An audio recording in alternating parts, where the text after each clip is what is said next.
You ever see a game and just fall in love with it before you even have the chance to play it? Yeah, okay, I know that's kind of what marketing is meant to try and do every time. That's what the whole gross pre-order culture is based around. Sure looks good, right? I bet you just know you'd like this game, so why not pay for it now? You don't need to wait for reviews, silly. Just buy it now, and we'll make sure you can play it the second it's released before annoying bug fixes or balance patches. You know what you want better than those silly critics. I mean, yeah, of course, watch out for that. I mean, sure, I've had games that looked cool to me. Ones I've been tempted to pre-order because they just seem to hit the right sweet spot of my gaming interests. The Horizon series was that for me, as was Danganronpa and Potionomics, and the upcoming Starfield also looks like it's right up my alley. I've seen games that look interesting, and I have games that have moved me after playing them. But what about when a game just kind of profoundly resonates with you instantly? You know what I mean.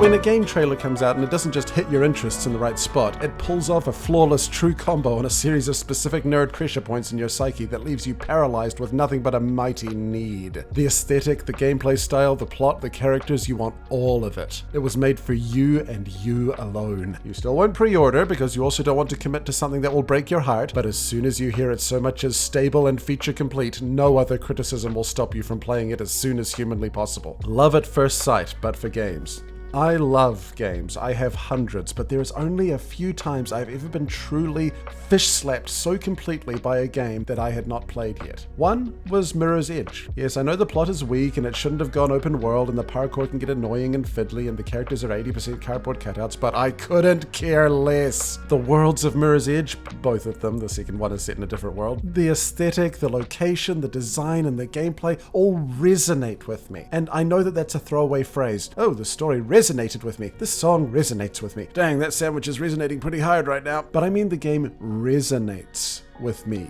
And possibly only me. I don't blame anyone for not liking it or thinking it's just okay. I can see the flaws. But I'm referring to the actual meaning of the word resonate. It emits what I like about being alive so thoroughly it feels like it exists on the same freaking wavelength as me. Like if it was concentrated enough, I'd shatter like glass does under the right frequency. I'd be more excited to play another Mirror's Edge game than Half-Life 3. I played the Mirror's Edge mobile game to completion 5 times. So yeah, Mirror's Edge was one of those games for me.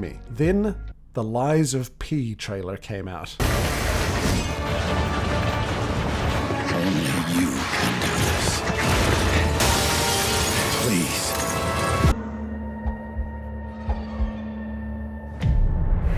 Finally, we meet.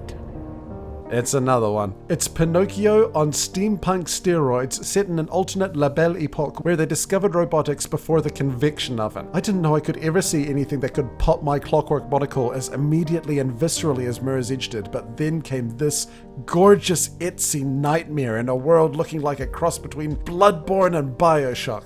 Oh, holy crap, Bloodshock. I am amazed that that word isn't the title of a game, a band, an album, or how goths refer to what can happen if a tampon is left in too long, but it's out there now, and it still sums up the aesthetic perfectly. This time though, why not join me and take a peek inside my mindset as I embark on another torrid affair with a game that turned me to jelly with a simple glance. This is the opening hour of Lies of P.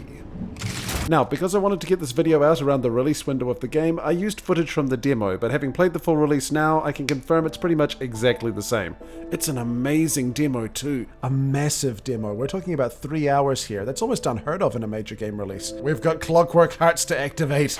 It starts off with an acknowledgement of the Italian writer Carlo Collodi, which is very unusual for both a video game and any media based on Pinocchio now that I think about it. Like, everyone knows who wrote Alice in Wonderland and The Jungle Book and The Little Mermaid, but for some reason, even after a bizarrely Pinocchio-centric year, with not one but 3 adaptations of the tale hitting screens, I still couldn't have told you who wrote it. Actually, it's the same with Puss in Boots, which was also first written by an Italian author, Giovanni Francesco Straparola. What is it with Western culture and forgetting Italian storybook authors? It's such a bizarre thing. Well, anyway, before that we got this already incredibly charming loading screen with a growing nose representing the progress bar and the cute message "now lying," which, while a little cheesy, actually does kind of sum up fiction in any form, huh? A beautiful lie through which to observe a latent truth, whether that's a profound message or that it's fun to hit robots very hard. We'll have to see which of those they deliver on. But then we get right into it with Pinocchio being brought to life by a form of energy represented by a blue butterfly, which I guess is the stand-in for the blue fairy. What's interesting is that this is actually a reference to the Disney version, as in the original, Pinocchio wasn't brought to life by any fairy. He pretty much just came to life because he did. The whole book takes place in a very surreal and fantasist world where strange otherworldly things are pretty commonplace, like fairies and ghosts and talking animals. I did always find it weird that the Disney version explained why Pinocchio came to life, but not why no one blinks at a talking fox. Like, they were okay with it being surreal, but having him come to life for no reason was just a step too far. I don't care that the fairy brought him to life in this version as well. It's all culture, and the reason fairy tales last so long is that they can evolve over time to adapt to the audience. But I am a little worried that Disney might step in, since their vision is still under copyright until 2036. So let's actually put a counter up of elements that Disney could sue this game over if they were a greedy corporate monolith, which I'm not saying they are, but if they were, this could be an issue. So, Pinocchio animated by the Blue Fairy, that's one. Okay, let's clinch up and stand up and just take in these environments. That is one fine chair. A man could settle down with a chair like that. Plus, we also get a UI that might be a little overwhelming for newbies to the genre, but for Soulsborne players, it's like settling into,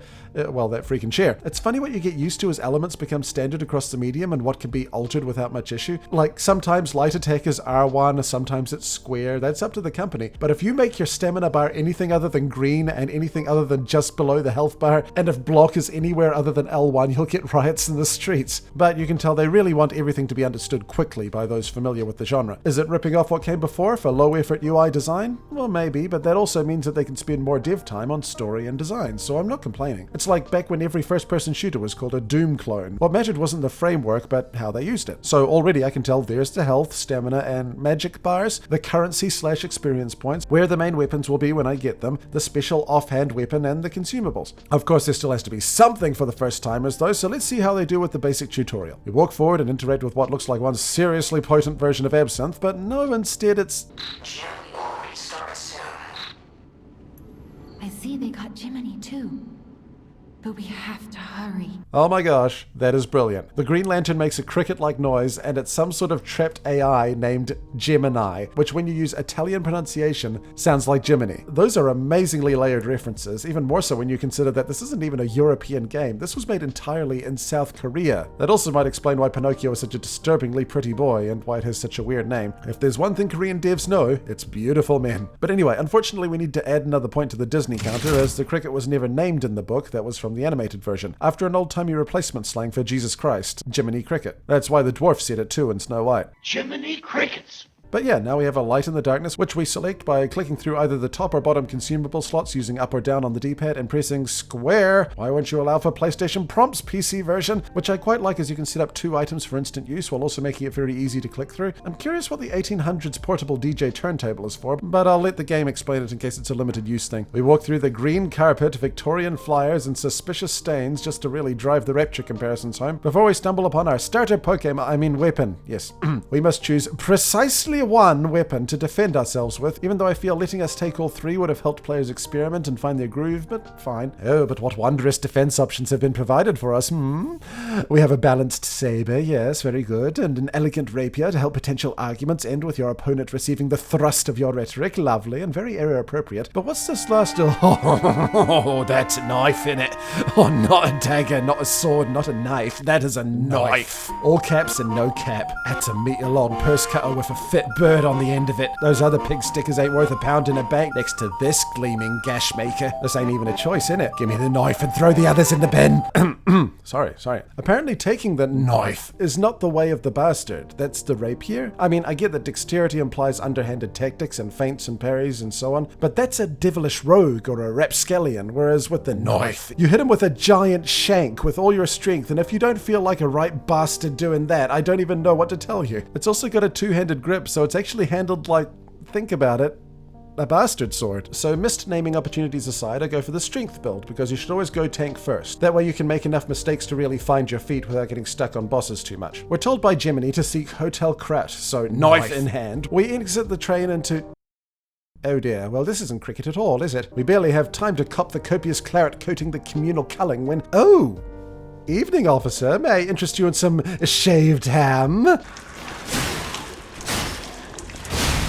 Ooh, this is lovely and responsive. I can feel the weight of the knife. While also being awed at this little robot boy's inhuman strength. The enemy designs are also really nice off the bat too. I love it when there are details you can notice while fighting that tell you what they were used for before the unpleasantness. Like these train conductor bots have a clock on their hats so that those around the station can always know what time it is. And they're beating me to death with signs that they could have used for guiding vehicles, crowd control, and, well, crowd control. So now my adorable little puffy shirt is simply covered in oil. Let's take a closer look at the poor victims of this uprising and wait, they look like they're made of metal or stone. Okay, it's really cool that they seem to be using the From Software method of throwing environmental hints as to what's actually going on, as this could imply so many things right off the bat. Were these people actually robots trying to pass as people? Are they people who turned to stone or metal after they died, or before? Was this an extreme quarantine measure for a plague rather than the robot uprising like it's easy to suspect? So many questions already swirling through my already squeaky clean noggin. Dang, Pinocchio must have been coated in that stuff those stainless shirts are coated in. Now, the train is called the Blue Fairy. That's cute. Too bad that's another lawyer alert, as Disney actually coined the term Blue Fairy, as in the original, well, I'll wait till we meet the fairy herself to talk about it. So onwards and upwards and strength!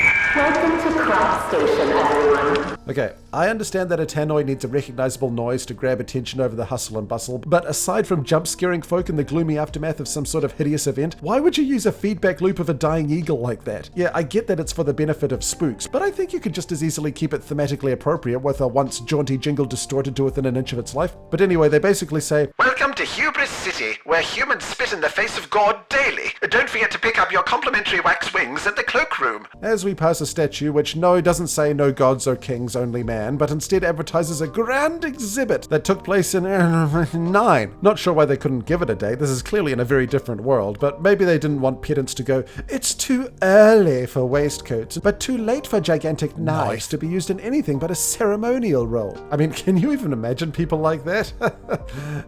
Anyway, we pick up the obligatory health replenisher, in this case a pulse cell. 3 uses before I need to recharge somewhere. Got it, very clever. Wait, if you attack while it's discharged, pulse cell will be gradually charged? Like if you keep up the attacks, you can get one back. That's a really neat Hail Mary mechanic that isn't too forgiving. I like that. Not so sure about this guarding system though, where if you don't guard, you lose health, but if you do, you still lose health, but you can get it back by attacking quickly. So, yeah, I get that they're going for Bloodborne's rally mechanic, but only for guarding? I guess it's so you're never not trying to get some shots in. That makes it more hectic. I get that, but this just makes it overcomplicated. Just make it so that you can get back all damage by attacking, but guarding significantly decreases the amount taken. I think you'd still feel compelled to use it. Then, oh yeah, I forgot I have a prosthetic arm as well. I mean, technically my entire body is a prosthetic, but my arm is more so. You know what I mean. What is the left hand of steel? It's a big old clock cleaner punch for cleaning this clock cleaner's clock. Limited uses, but you can get said uses back with items or landing attacks. Okay, I can see that getting different attachments in future, but for now I guess we'll have a metal fist on standby. Neat. Oh, and just in case you weren't sure, a door that can't be opened from this side. Yep, it's a Soulsborne game, alright. Also, before we move on, can I just say, look at these freaking environments! It's a well-known rule in game design that players rarely look up, so the fact that they put so much detail and opulence into the ceilings really speaks to the commitment. It's wonderful as long as they didn't crunch for it. I mean, the odds are good that they did, but I can still live in blissful ignorance for now, right? Schrodinger's employee abuse and all that. Enough dwelling on that depressing scenario. Let's continue walking through an escapist fantasy where workers initially dismissed as brainless labor rise up after realizing they have nothing to lose but their programming. Right, so we need the master key to progress, so I'm guessing we're going to go through a tiny version of what will be much more vast levels ahead so that dying isn't too much of a return slog, complete with a slightly hard but still intimidating mini-boss that shows off the recursive nature of the levels by being next to the other side of that locked door earlier. We'll just have to see.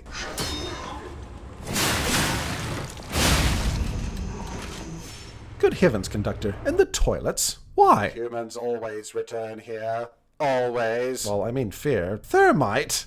What was going on in here? I've heard things about Mexican food, but surely. Oh, also, oil paintings above the urinals. That's a nice thought, but I'm just saying uric acid eats through paint and... look, I just know people, alright?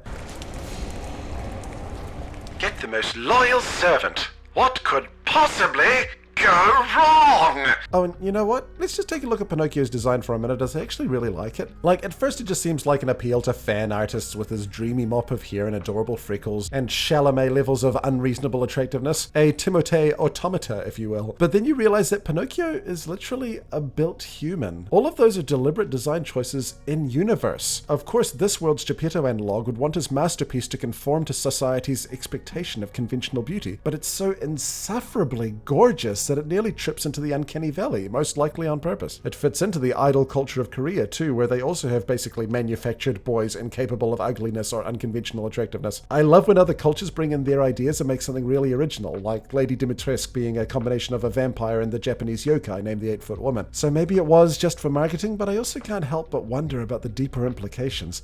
Right, enough of that. Oi, constable! Knife evening, innit? Oh no, the weapons have durability. That sucks. Wait, grinder. This thing.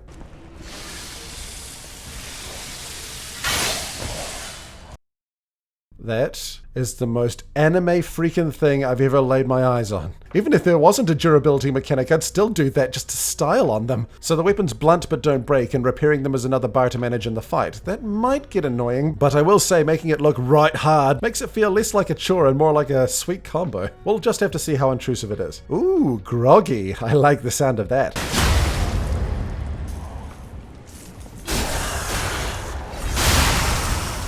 Oh, I cut him in half. I bloody cut him in half with my knife. I bloody cut the police budget by 50%. That's the bloody bee's knees, that is.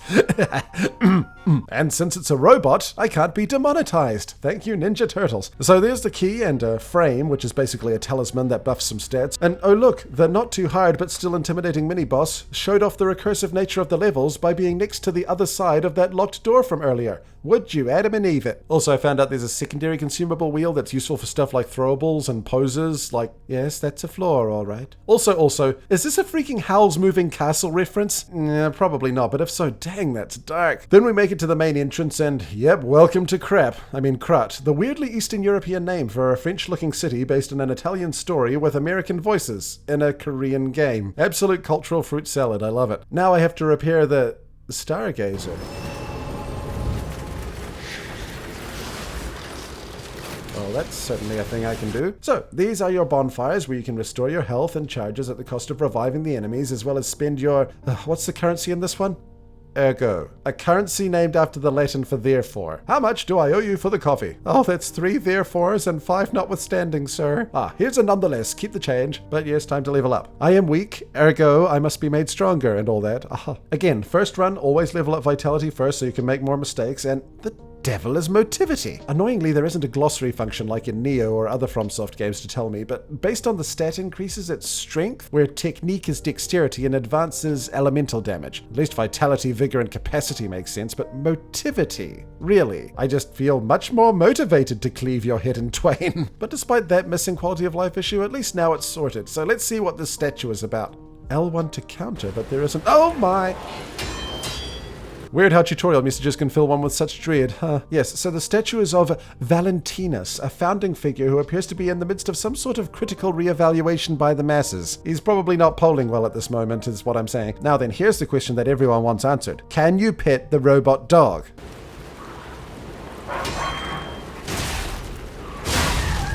Well, I mean, you could say we traded pets until one of us no longer reciprocated, but overall that's a bit of a negative, I'd say. Oh well, time to go to work. Ooh, this paper says that no one knows what caused the puppet frenzy, but it most likely has to do with the Grand Covenant being lost, which seems like some sort of morality protocol. Also, there's a petrification disease, I knew it. Nice foreshadowing, guys. Ugh. So the disenfranchised working class engaged in large-scale protests while the country also had to deal with a widespread pandemic? Where do these people get their ideas? I mean, come on. And there comes a giant pit! So cool. Oh, time for the ironic propaganda program.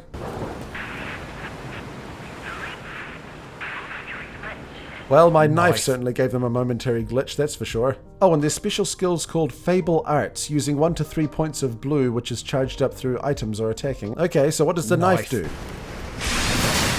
It gives it a blueberry-flavored swing. That's underwhelming. We'll have to see what happens with 2 bars after I deal with Mr. Postman here.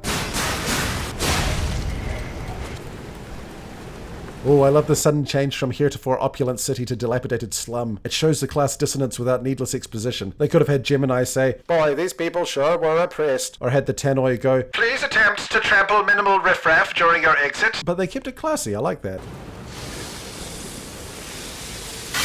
So cool. Oh, I never noticed this item. Last resort. You will die. Oh, it's one of those die with dignity items. Gotcha.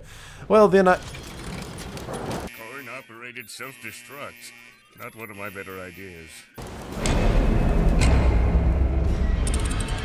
Dang it. A is X, B is circle. Raz and Fraz and Xbox icons. Die with dignity, my left lug nut. Right, now let's try not to push the murder button this time. Sweet, shortcut. Let's level up and continue towards the... Oh no. Oh, this is never a good look. So now I find a training dummy next to a Hell of a Boss reference? Did Hell of a Boss take this pose from somewhere else? Is there a famous painting I'm not aware of? Hello there. Welcome to Krat, visitor. Oh great, a vendor. This bodes well for what's ahead. Oh, now I can try the other two starters. Neat. I was right, the rapier has a parry function and skills with dexterity. Sorry, technique. Oh, and there's description lore, I forgot about that. Hey, the rapier references the petrification disease. It swallowed everyone inside a winter crystal? So they each turned into a cold rock, or their souls all went into one big crystal? I want to do a second translation pass on that. But apparently you could stave it off by fighting, or keeping active, I guess. I suppose the robot uprising would indeed put a stop to your morning jog. What a shame. The saber also says that puppets don't cry because they have no souls to keep lies and tears in. That sure doesn't sound like foreshadowing. So I pick them both up, as well as this electric grinder. Ooh, and though I'd like to see how they all stack up, let's try the next area with the knife for now, since I'm used to it.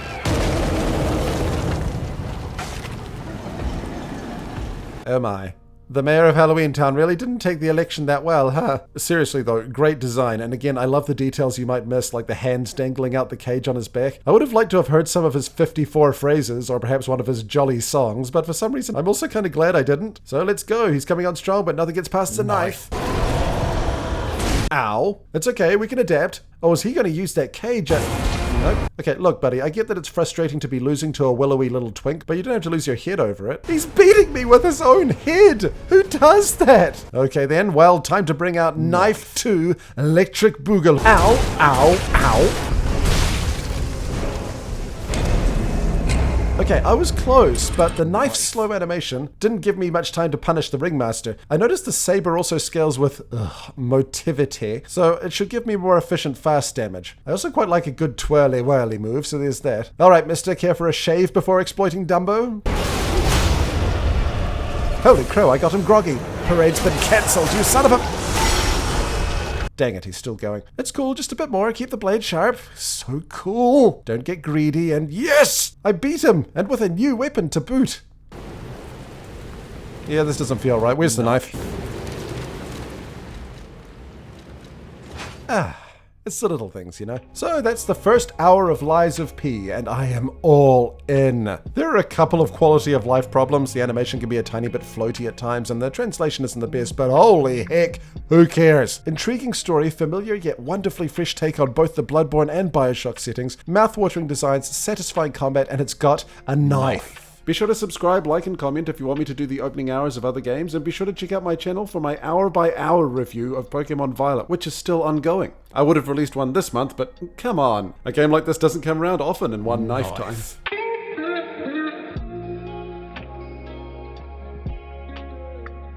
Also, special shoutouts to Brandon K, Calvin Atkinson, Ginbo, John G. Robertson, Jonathan Johnson, Mario Fanboy 15, Matt Stores, Matthew Butcher, Maury Spear, Meat Cubed, Mystic Samurai 1983, The Dark Master, Trey McGowan, Vongola Ninja, Winters King, and Wolf Raptor for being amazing high-level patrons. Thank you all so much.